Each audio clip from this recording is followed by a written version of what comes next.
Hey, how's it going, ladies and gentlemen? How you doing on this Tuesday, August 28th? That's much better. Yeah, than yesterday, right? You were right on. I listened to yesterday's episode. Yeah.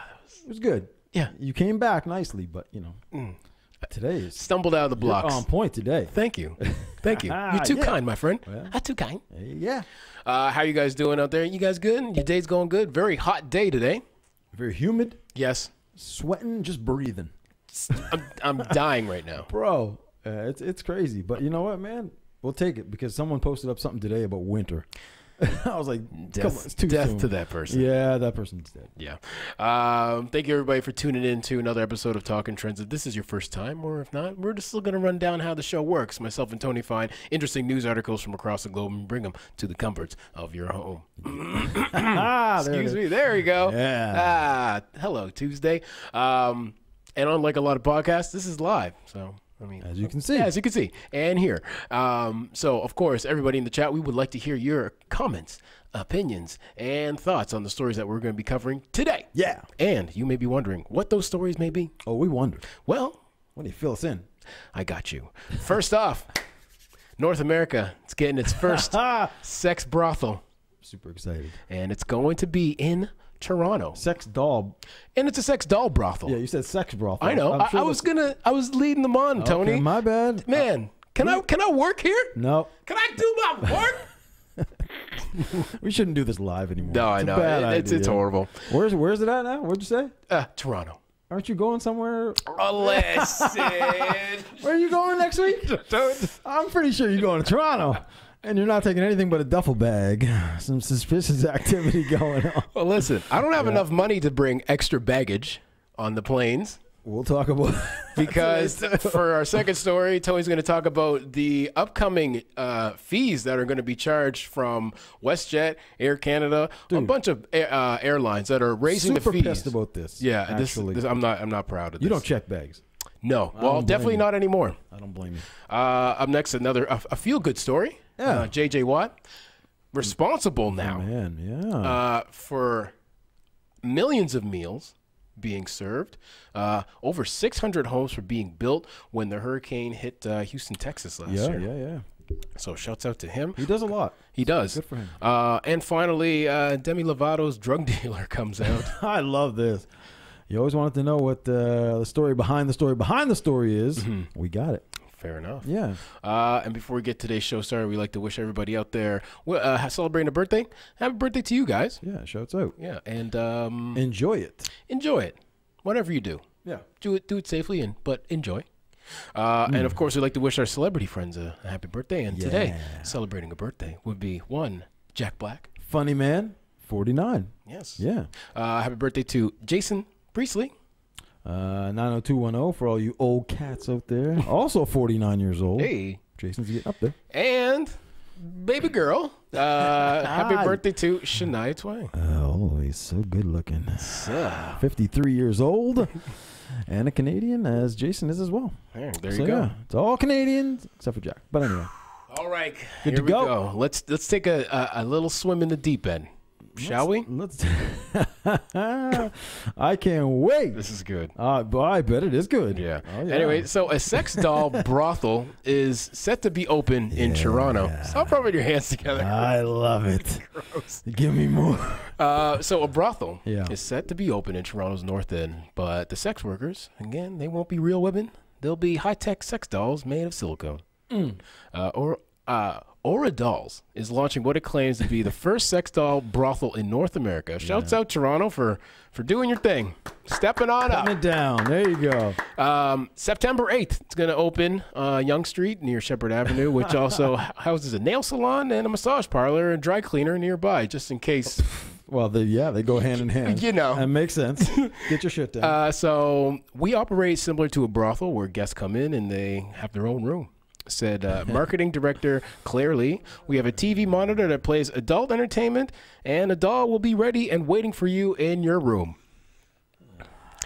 Names, photos, descriptions of the dolls can be found on the company's website, along with the rates, which range from $80 for 30 minutes to $960 for two dolls for 4 hours.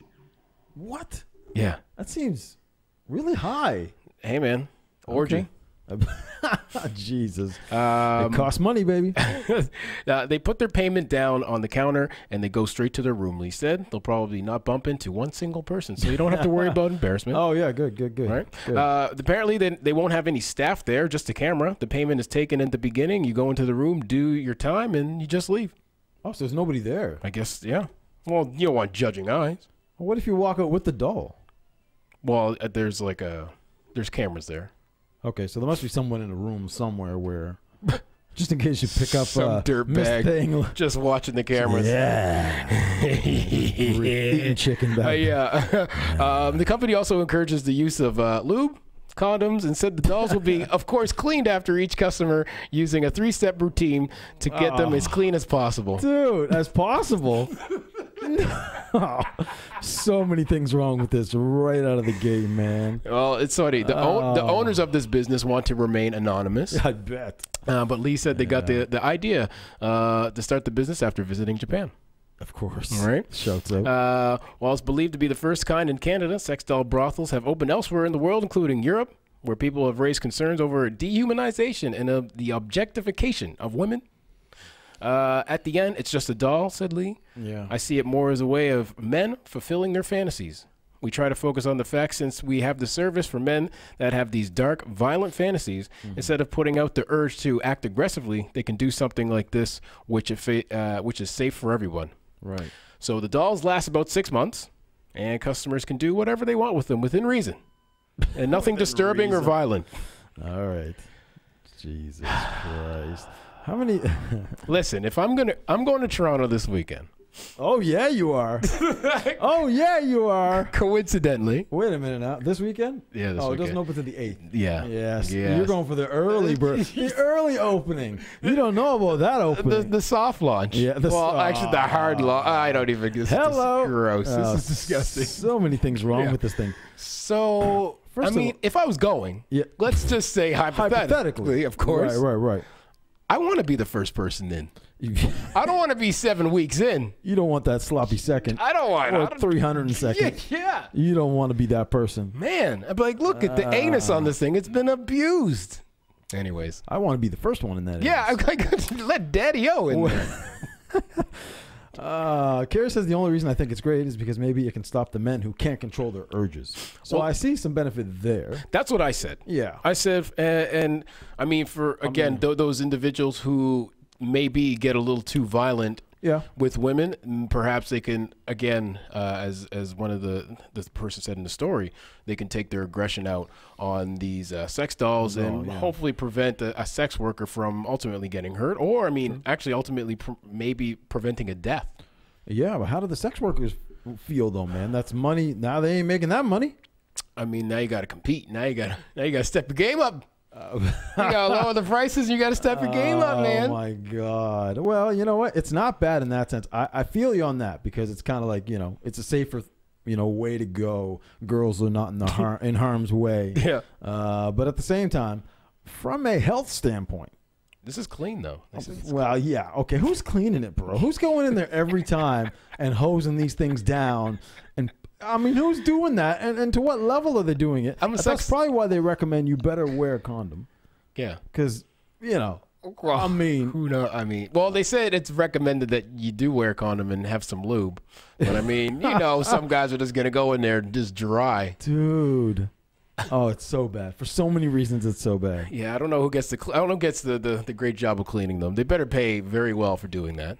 Yeah, you would think so. And on top of that, these dolls, I think they're probably not cheap, I'm assuming. No, and that's another thing. Or I mean, perhaps if you can't afford a doll, or you just don't want to pay for a sex worker, I mean, this is the alternate option. Yeah, because we talked about these dolls before, and I think we talked about when they were. Of course we did. When they were, yeah, but there's no way we didn't cover that story at one point or another.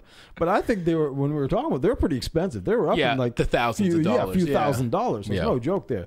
But they got to replace them every 6 months. I mean, They're gonna get. Oh boy. How are you not? Dude, can you imagine how weird that you're running in and somebody else is walking out and you know? Hey, Tony. Hey, I'll see you at work tomorrow. How was it? It was good. It was good. Nice. Use the condom? Nah, I go raw dog, baby. Cool. I want that one. Yeah. That's gross and awkward. I'm leaving. That's just. There's so many things wrong with it. I mean, it's the same thing probably if you're running somebody at the strip club and you're kind of like. Yeah, I mean, you get the it's point. That weird, it's the point. Or you just the look and the nod, the nod. Just avoid them. Yeah, you know. Maybe some people imagine going there on your lunch break, dude. Yeah, well, I suppose. Be back. I'm just gonna so grab. Many things are wrong with this. Gonna get a 6-inch sub from Jersey Mike's. Hello, Jersey Mike's. And then go to the sex brothel. Anyways, okay. Up next, it's all good. The Friendly Skies. I mean, not so friendly. Not so friendly for the pockets right now. No. I think you rarely check a bag. You try to avoid it. I try to avoid it at all costs. I don't care if I'm going to a place for like 7 days. I try and bring everything in on the carry-on. Okay. Well, if you don't have that option, or if you don't like to do that option, you're out of luck because you're paying for bag fees now, and they are going up. Yep. So many Canadians will be forced to spend a little bit more when they travel Air Canada and WestJet Airlines. They're increasing their bag fees for passengers who like to check their bags. The country's two largest airlines are raising the fees for the first check bag fee from to $30 from $25, which isn't bad. $5 increase. You know what? On a grand scale, that's big. That is huge. Big. It's not a small percentage, right? Yeah, no. And for the second bag, from $30 if you have to check a second bag in to $50. That's a big jump. So that's pretty big. The moves were made swiftly after a major U.S. airline, JetBlue Airways Corp, hyped their bag fees for checked bags. So basically, they're just following suit for the U.S. company, whatever they did. Quote, this is the first change since 2014 and will help offset overall increasing costs and keep overall ticket prices competitive. I don't know about that. Boy. I've seen ticket prices. They're not that super competitive. Listen, I avoided paying almost $600 to fly to Toronto this weekend. I had to use some air miles. Shouts out. You did? Oh, nice. Yeah. By the way, I just got my air miles. Were you there when I got it? No. Oh, I got one now. Oh, no more riding my coattail. I pay for something. They ask me air miles. I go, no. He goes, what? Yep, I got mine. Those days are over. Okay. I'm an independent individual now. I got my Daddy got his own air miles. I got my own air miles. All right. I haven't activated it yet, but I do have one. Okay, good. So I'll have to do that quickly. Airlines have been adding fees for decades and now charge for seats with more legroom. That's obviously something they've been doing for a while. Yeah. Early boarding, upgrades, food and beverage. So they're collecting on all these different amenities, of course. Air Canada earned more than $1 billion from these payments last year alone, while WestJet collected about $440 million. So just from the extras alone, $1 billion Air Canada's collecting, right? That's insane. And a side note, the world's top 10 airlines collected $29.7 billion in revenue from these fees last year, up from $2.1 billion a decade ago. This is a big increase, man. This is crazy. Huge. That's so insane. I mean, the $5 increase. That's a significant jump. They better be giving sex dolls on the airplane now. They better give that for an option. I'm paying these prices. Yeah, I like that option. Yeah, I kind of like that. Let me go to the back for give me that extra for a couple minutes, and I'll pay. Yeah, I'll pay a little extra for that. I'll pay a little extra for that. Yeah. But I think the thing that they sort of charged, I don't know why you're charging more. Why? Because your fees are going up, your fuel is going up. But here's the thing. You're charging it for the first bag. I don't like that. I think charging for the second bag would be. That makes more sense to me. That's a bit more common sense, right? I never understood charging for the first bag. Or the first bag should be half the price of the second bag or whatever. I don't know. The other thing is, too, the only time they give you free first bag or free second bag is first class. Yeah. If you're flying business class or first, you don't pay for bags. I flew first class back from Toronto last time. I didn't. And you paid? Yeah. What? Yeah. Oh, that dude. was even my buddy Mills. He paid too.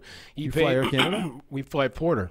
Oh, no. Porter's different. Okay. Well, they don't care about the customer. Okay, clear. No, actually, I like Porter a lot. Actually. Me too. I try and use them every time I can because it flies right into the city. And it's free alcohol on board. Yeah. Right onto Yonge Street. A hop, skip, and a jump to Yonge Street now, and we can. Not too shabby. Not too shabby. Not too shabby. Anyways, you know who else is not too shabby? What's that, my friend? People that have joined us today. Hey, they're the opposite of shabby. I agree. They're super sharp. Yeah. And on point here, people. Who are they? Well, let's take a look. We got Jonathan Cromwell, the first one in the house. Yes. Jules also in the house. Julie's in the house. Brandon Blades, my man of the world. Kim all the way from BC.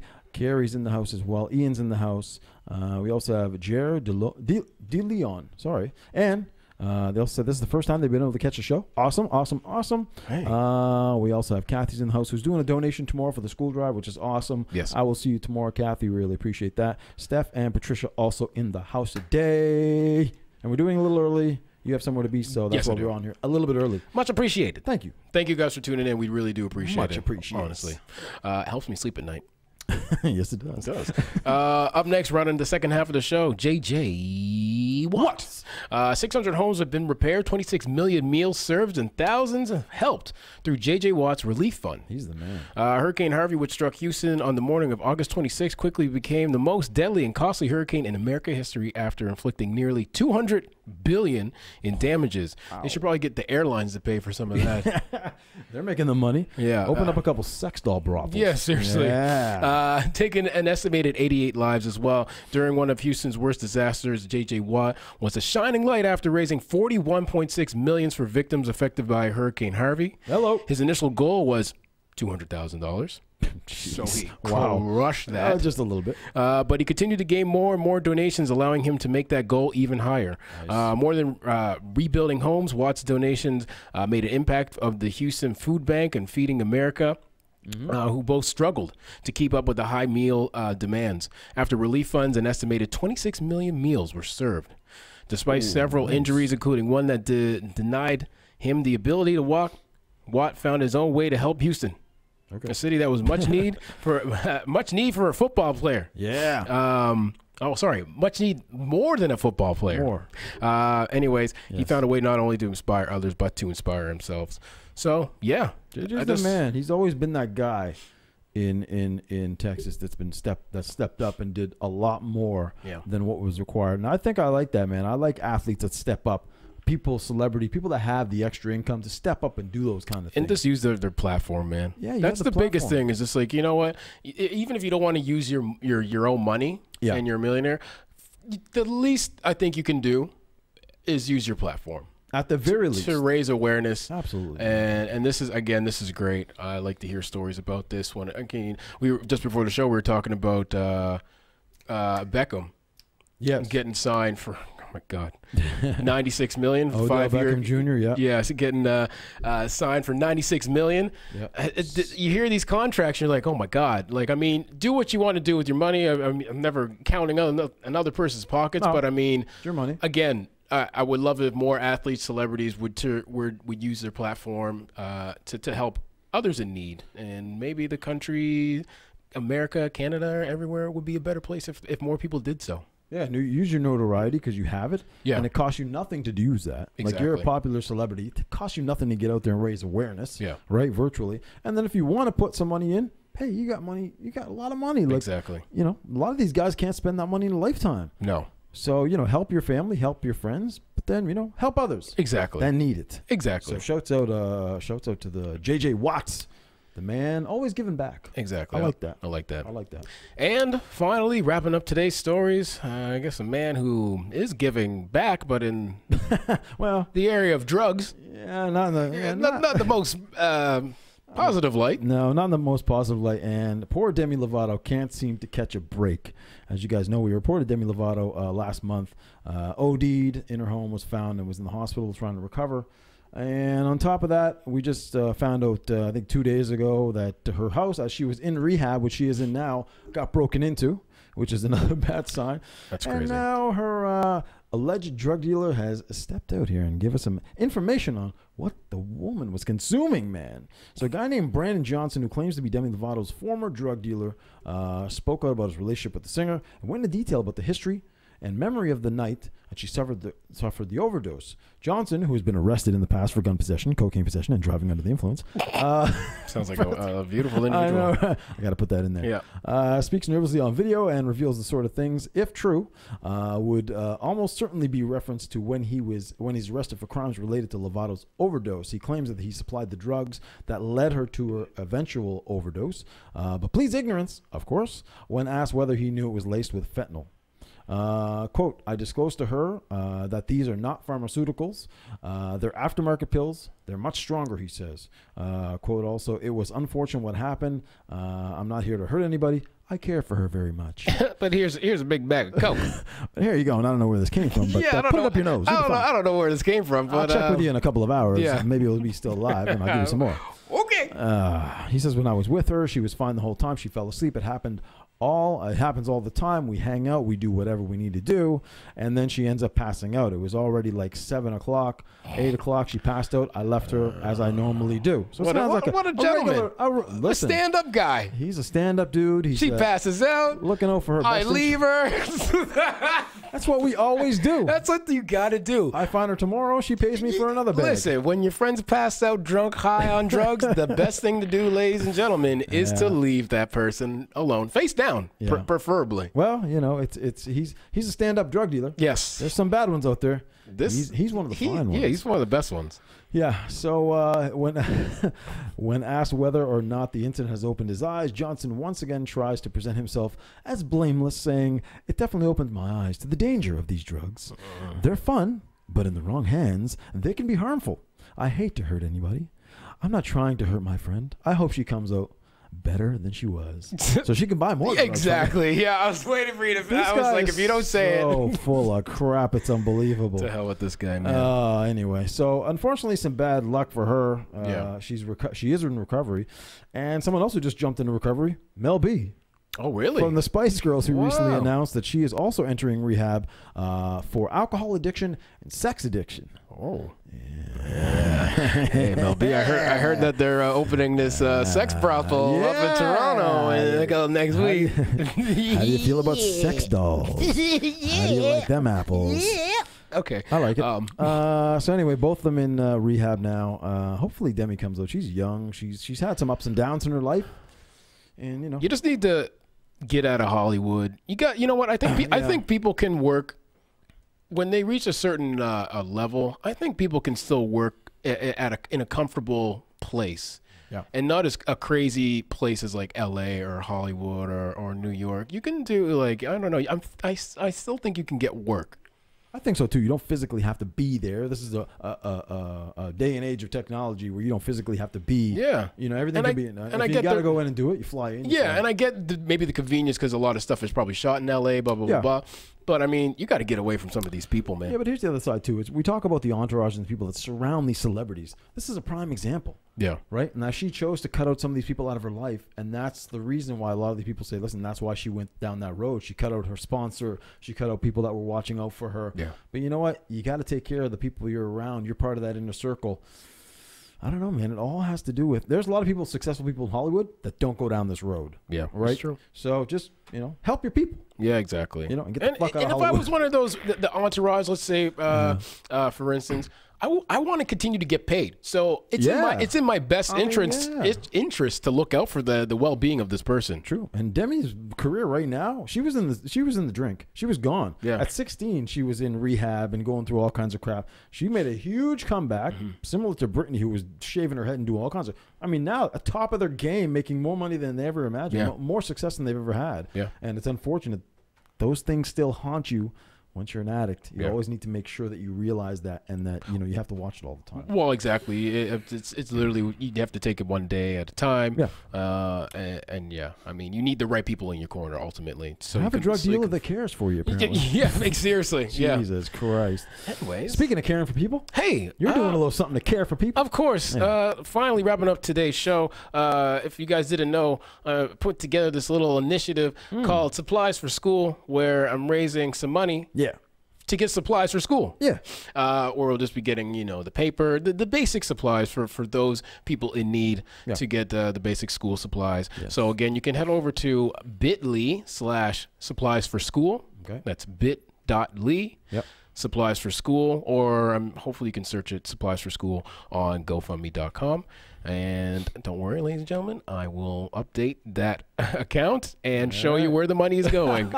We want to know. No shady shit over here. You're going to be a topic on the show. Exactly. Yeah. Our first story. Yeah. TK Thorpe from Talking Trends raises $1 million school for supplies. Only $100 worth of supplies were purchased. Yes. And big ups to C100 on Twitter for adding this and retweeting it. Much love to you guys. And much love to everybody who's donated, who's hit me up with physical physical donations. Again, if you don't have the money, that's perfectly fine. If you think it's a good cause, a simple like or put it in your feed is awesome enough. And I truly thank you if you do that. And if you do have something to donate, hit us up. Yeah, we'll come get it. More than happy to come grab it from wherever you is within the HRM. Exactly. Yeah. You know? Exactly. But yeah, it's good. Good cause. Well, back to school. Back to school, ladies and gentlemen. And we'll be back tomorrow. Yeah. We were going to do pancakes today. We're going to do them tomorrow. We're going to do them tomorrow. Yeah. So we're going to set up a little cooking station right here. I got my grill. Going to have a camera set up so you get right into the cooking. Trust me. You won't be able to smell it, but you'll see us eat it and we'll enjoy it. We got a carb load. We got a big game tomorrow night. Yeah, finals. Yeah, the finals. So anyway, we'll be back tomorrow to do that. Yes, sir. We really do appreciate you guys tuning in whenever you can. Honestly, means a lot. We love it. Yes. Like, share. We'd love for you to do that. Yeah. And we'll keep the ball rolling, baby. Back tomorrow for 5 o'clock. We hope you come on back. Yes. We'd love to see you again. Take care. Be safe, people. Peace.